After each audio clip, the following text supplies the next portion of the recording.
Good evening, folks. It's Matt with Mariposa Springs Fuel Forest and Transport. And we've got Mr. Rustford. We're in the cabin tonight. Just wanted to do a 2-year review on the JK boots that I bought. Probably the most comfortable pair of boots I've ever bought in my life.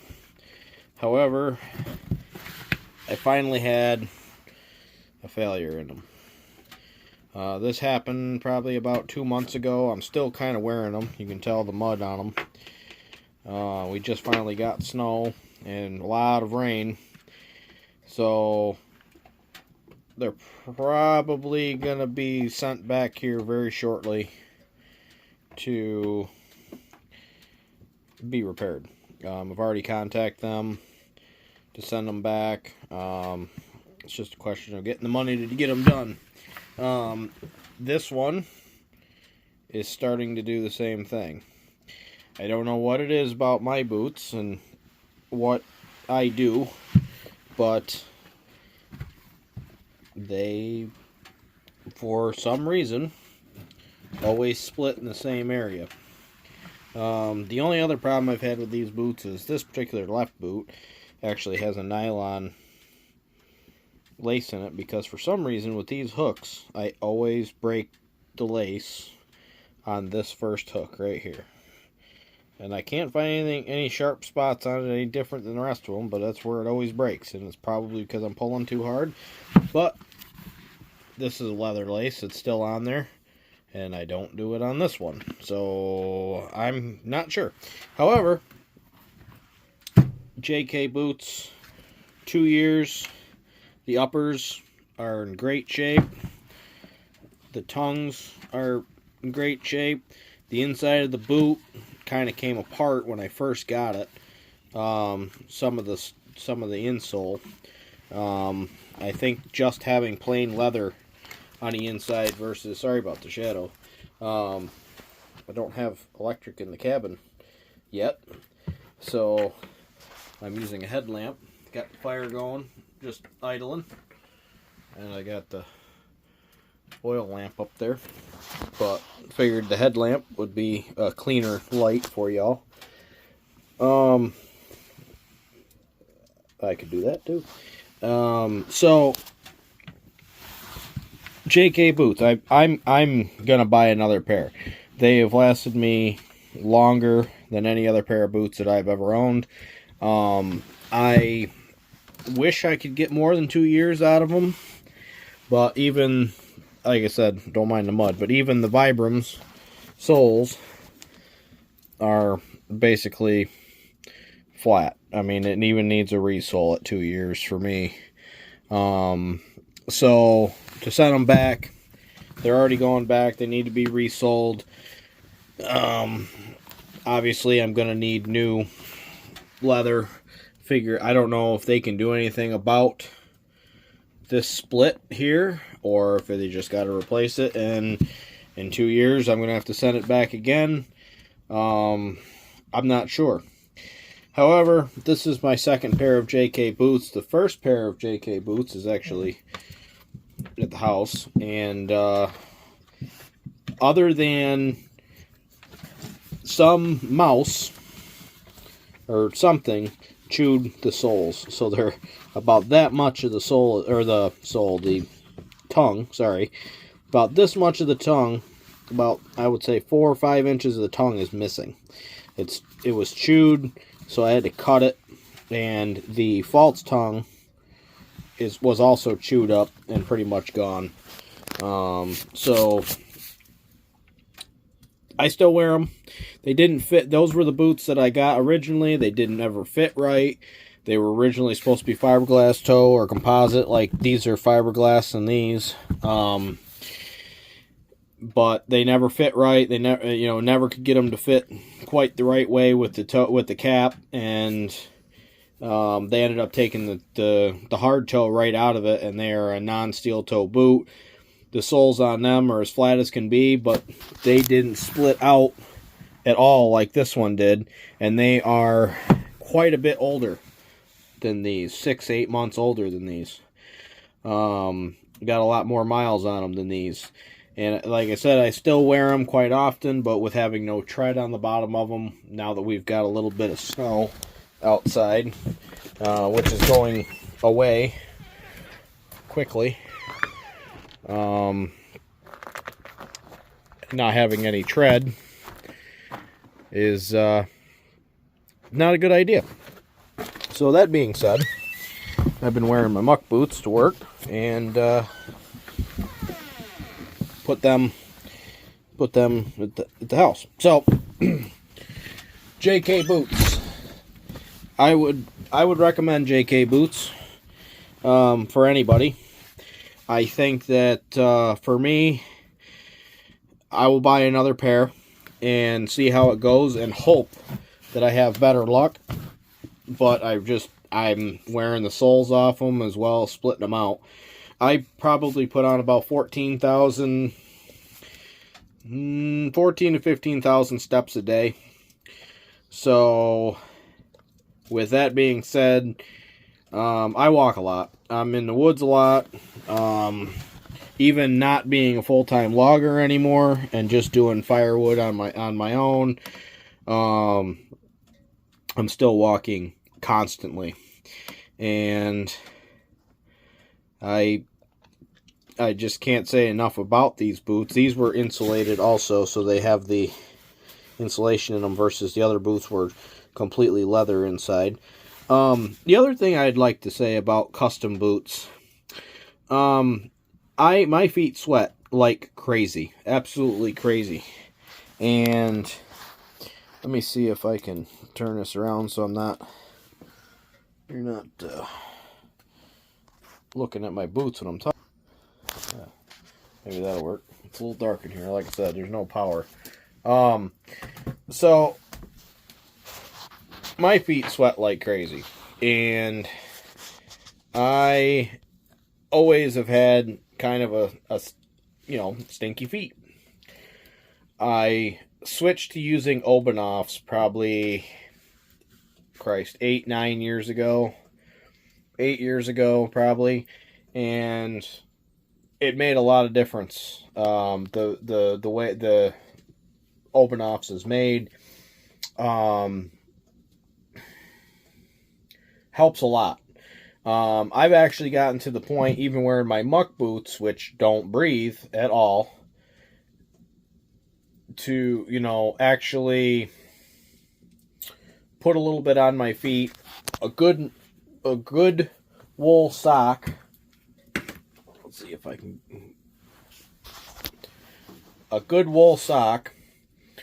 And even wearing the muck boots all day when it's 40, 50 degrees outside, my feet don't stink. They're wet, of course, because I'm sweating and they're not breathing, but the Obenaufs, the way it's put together with the beeswax, the propolis, whatever it is in there is antibacterial, and it kills or prohibits the bacteria, and my feet still sweat. It's not blocking any pores or anything like that. My feet are still being able to do whatever it is that they do naturally. However, I don't get that stinky feet smell at the end of the day, which I'm not a fan of stinky feet. I don't want stinky feet. I don't think anybody else wants to have stinky feet. So, with the custom boots, it's even better. Like, my feet aren't wet at the end of the day. Like, very, very rarely. I mean, it'd have to be a very hot day on blacktop or something for my feet to even be wet. Never stink at all. When I go on hunting trips and stuff like that, or go even out in the woods and stuff, or when my feet do get wet, a simple change of socks, rinse them out, hang them to dry, and you could wear those socks again very easily. Like with no, as you can think it's gross or whatever it is, but I know when I was in the military, you took what you could get. I mean, sometimes you were wearing socks for a week plus, and there wasn't anything you could do about it. Rinse them out and hope for the best. But being here, and and you can go to laundromat, you can do whatever it is you need to do, but a good merino wool sock, a little bit of open offs, and a good boot, a custom boot, a boot that breathes. It lets your foot breathe. It's properly sized, so there's not too much air, and it's not too restricting either. So it's a perfect balance. It's going to make a lot of difference, especially with people who have plantar fasciitis, which I have quite badly in my right foot, just because I have a messed up gait and a few other things that make it worse. People who have arthritis, which I also have, people who have back problems, which I also have, having a good pair of boots that fit properly, a good sock that's wicking, like I said, having a custom pair of boots, if you are on your feet as much as I am or more, it's worth every penny. I mean, there's not even anything that compares to it. You can get orthopedic shoes, you can get insoles, you can do whatever you think you need to do, and it's still not going to last as long or be as effective as having a good pair of fitting shoes, boots that are properly made, that are custom made, that are made to your foot, to your specific foot. Now, I wear a very strange size. For the longest time, I've always thought that I wore an 11.5 boot forever. That was the size that seemed to fit width-wise. My toes, would be in the steel, if they're steel toe or whatever the case may be. Upon talking to the builder actually of this boot, who is now in the sales department, he actually built these boots. He told me I was an 8.5 quadruple E, which is why 11.5 width fits, but it wasn't the right length, and I was always having issues with, back problems and so on and so forth. It changed my life having a custom pair of boots. The break-in period's a little bit tough on the toes and stuff, but you put your open offs on there and grease them up good and get them warm and put your foot, that's another thing. When you get a custom pair of boots, get the leather warm. Put them next to the wood stove, put them in the sun, get them warm. I even know some people that'll put them in the oven at 150 degrees if they can manage it, or 125 degrees.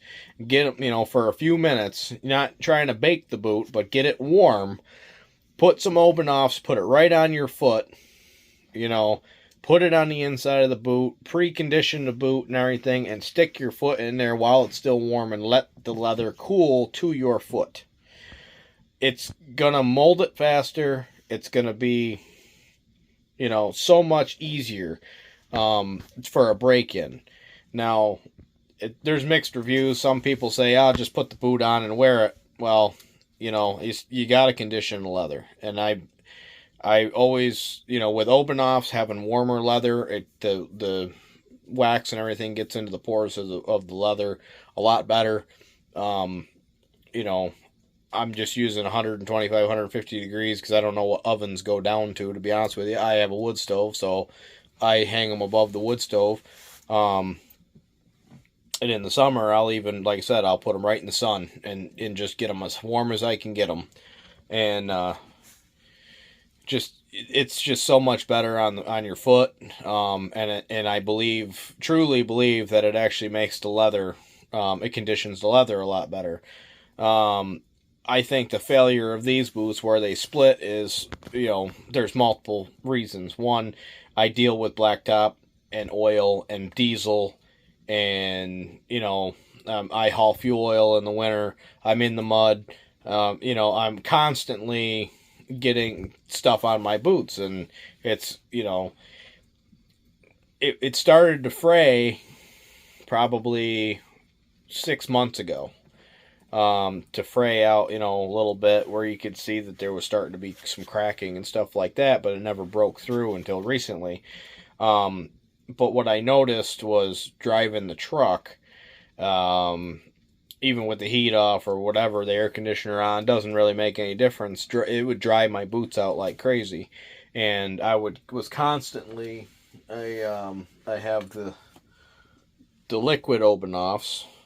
And I would put that on there. I would put the heavy duty LP, which I have back here as well. Um, on there, and I tried everything I could think to do. I washed the boots with saddle soap and got all the extra oils and dirt and everything off it, and reconditioned them and everything to try to stop that from cracking and fraying, and it didn't do anything. But what I don't understand is the other pair of boots, the first pair of boots that I had, that I still have, I did the exact same thing with those. They were rough out, same as these when I bought them. They have had the same exact treatment. I've driven a lot of truck with them. I've been in the mud. I've been everywhere with those boots. And they never split, but these did. So, and like I said, it's in both boots. So I don't know if it's, the hide, what the deal is. It just, maybe it doesn't stretch quite as good, or, when it's got a, fiberglass toe in it. I don't have the answer for why it did what it did, but it did. And with that being said, I wouldn't hold it against the boot or the boot maker. I don't, particularly think I did anything wrong with conditioning the boots or the way I took care of them, but they failed, and I think any boot's going to fail eventually. I've seen people say they've had, competitor boots, Whites, Nicks, whatever the case may be, for 8, 9, 10 years, and, but I don't think I've ever heard any of them say, well, I've been resold 3 times, it's been rebuilt twice, or anything like that. It's just, I've had these boots for years and years and years, and they're heirloom boots, and they're just amazing boots, and so on, blah, blah, blah. Well, great, absolutely great, but are you wearing them every single day, 14, 15,000 steps in the mud? Like when I was logging in and out of the tractor, in and out of the skidder, in and out of the, dozer. What were you doing with them? And they still lasted 9 years. If they last you 9 years doing everything that I do on a regular basis, I want those boots, to be completely honest with you, and I haven't found them yet. So, I think JK Boots are doing a good job. I think, I'm not real impressed with their lead times. They're telling me it could be 24 months, or 24 weeks, not months, sorry, 24 weeks before I would even see a new pair of boots if I ordered them today. Now, that's 6 months. It's like, need boots a little quicker than 6 months, and it is what it is, and I understand, but, and they're not the only ones. I've looked at Nicks, I've looked at Westco's, I've looked at, Whites, I've looked at all of them, and all their lead times are 16, 20, 24 weeks, but even the rebuild process on these boots, he told me, was going to be out to 14 to 16 weeks, for both pairs. So be 14 to 16 weeks for this pair, and then an additional 14 or 16 weeks for the other pair. But I'm going to send these back to get them fixed sooner rather than later, I hope. Not impressed with that, but I mean, like I said, it is what it is. These guys are doing, guys and gals and whomever is out there working. I don't, never been to their facility. I'm on the East Coast, they're on the West, but I've seen some videos of what they do. I follow them on Instagram and all that stuff, and I watch how they build boots and stuff, and these people are busting their behinds trying to make a quality boot, and I think they're doing a damn good job of doing it. So I support them. I fully support them. I mean, it's not to say that I'm not going to buy, a pair of Nicks or a pair of Whites or something down the road in the future to do a review on them, to wear them, to just, like I said, I got a messed up gait, plus I do walk a lot, plus I work a lot, So I'm as hard on boots as humanly possible, literally. And so, you know, once money's a thing, maybe you know, a little easier to come by, I guess. I might delve into doing some more boot reviews, but this video is already 20 minutes into it. I'm probably not going to do any editing to it. I'm just going to throw it up the way that it is and hope for the best. But again, that's the custom boots. Most comfortable pair of boots I've ever owned. They've held up really well. I believe these are a 10-inch boot. And these are not laced to toe. The other ones were laced to toe, which you can't get. I think that, well, maybe that has something to do with how it cracked. I don't know. But just like I said, great pair of boots. Recommend them highly. And let me know what you guys think in the comments. If you want to see more videos like this, I'm thinking about doing a 2-year review on one of the bushcraft knives that I unboxed. I actually put it on my felling belt right here. BPS knives. It's a little bit rusty because it did get left outside, but it is carbon steel. I'm going to clean that up, and it's surface rust. You can tell it's surface rust. It got left out in the vehicle a little bit too long. Too many hot and cold days this time of the year, and I'm ashamed to even show it, but I'm being honest with you. And I want to condition the leather on my Weaver gear here and get all that open offs again, and get that back out in storage probably, because I think I'll probably mostly be done with tree work. And of course, unless we get a storm, then I'll be out there doing more tree work. But I'm thinking about doing well, I'm not even entirely sure how long I've had that knife, but it's been on my felling belt, my gear for quite a while now. I didn't use it much out there, to be honest with you. I did some testing with it when I first got it. You know, I've got other bushcraft knives that I use a lot more regularly, and you know, they work great for me. And this one, I don't find anything wrong with it. It's just, you know, another knife that I'm testing and seeing what's what, and it stays sharp. I believe it's 1095 carbon steel, which is why it's rusting. And yeah, if you guys want to see some kind of a review on that, or you know, a video of it being used a little bit more, let me know in the comments, and we'll go from there. But for now, I'm gonna sign on. JK Boots, custom boots, great boots. Get yourself a pair. We'll see you guys on the next video. Take care.